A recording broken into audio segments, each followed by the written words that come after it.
Hello, Chloenista! Isang araw nga po bago ang opening po namin ay pumunta po kaming Candon. Pagkarating nga po namin sa boarding ay pumunta kaming shop dahil kinuha po namin yung mga fan, tapos kumuha na rin po kami ng mga karton dahil po yung boarding po namin na pinagtulugan ay as in wala pong gamit. Bumili na rin po kami ng timba at tabo, buti na lang po kahit gabi ay meron pa rin pong nakabukas na pagbibilhan. Sa totoo lang po, bago kami pumuntang Candon ay 3,000 na lang po yung pera namin, tapos 2,500 po yung boarding. Kaya sa SFC pa lang po sa La Union ay doon na po kami na malengke ng uulamin namin at pang-almusal. Okay lang naman po sa amin na matulog kami sa lapag at okay lang din po kung ano naman po ang meron sa ulam namin. Sanay naman po kami sa mga ganito. Mabuti na lang din po at cowboy din po yung mga kasama ko. At wala pong maarte ni isa sa amin. At kahit po marami tayong pa-order noon at marami na po tayong shop noon, ay hindi po nagbago yung lifestyle namin. Magkakasama na po kami sa hirap at ginhawa. At ayan na nga po, maaga po kaming humiga at tabi-tabi po kaming matulog. Siyempre, chismisan muna. Ito sa pinakamagandang experience namin tuwing meron kaming opening dahil para na rin kaming isang pamilya. At ayan na nga po, madaling araw pa lang po ay nagising na kami. Yung iba sa kanila ay napuyat dahil po sa Ironman at buti na lang po maaga akong natulog dahil ito yung pangatlong araw na hirap na rin akong huminga. Siguro dahil na rin po sa pagod at puyat. Malapit lang naman po yung shop kaya nilakad na rin po namin. Dito nga po ay naalala namin na konti lang yung dala naming barya. At dati naman po ay isa yan sa mga nire-ready namin. Nakalimutan na rin po kasi namin dahil po sa paghahanap po ng matutulugan namin. Pagdating po namin ng shop ay dali-dali po naming tinanggal yung mga stocks na nasa loob at yung iba pa po naming aayusin.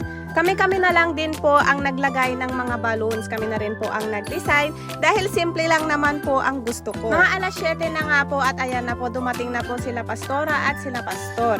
At ayan na nga po, nag-start na po kaming manalangin. Madami rin pong itinuro si Pastora sa amin na nakabase sa Bible. Ni-remind din po niya sa amin yung paghandle ng tao dahil dati po siyang empleyado. Pati na rin po yung mga kasama namin ay tinuruan po niya. At ayun na nga po ang ginagawa namin tuwing meron po kaming opening. Wala po kaming cutting the ribbon dahil ang importante po sa akin ay makapag-pray po tayo. Pero pwede naman namin gawin yon kung gugustuhin namin. At ayan na nga po, briefing ko na po yung mga kasama ko. At habang kinakausap ko po sila, wala pa pong alas 8 ay meron ng mga tao sa labas. Kaya pinapasok na po namin kahit wala pa pong alas 8. At ayan na nga po, sila po ang una naming mga customer.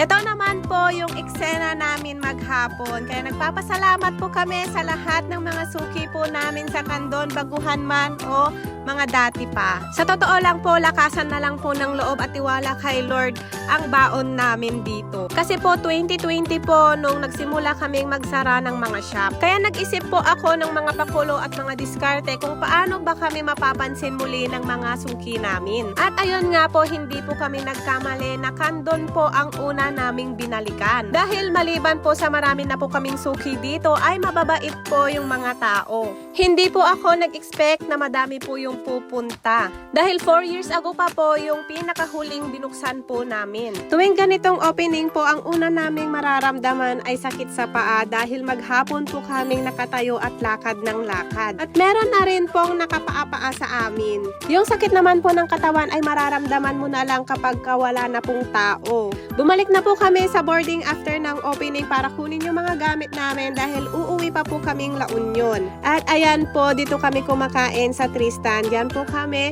humihigop ng mainit na sabaw. Pinapunta ko rin sina mama at papa at dalawang anak namin para masaksihan nila ang opening Candon. Yun lamang po. Bye-bye!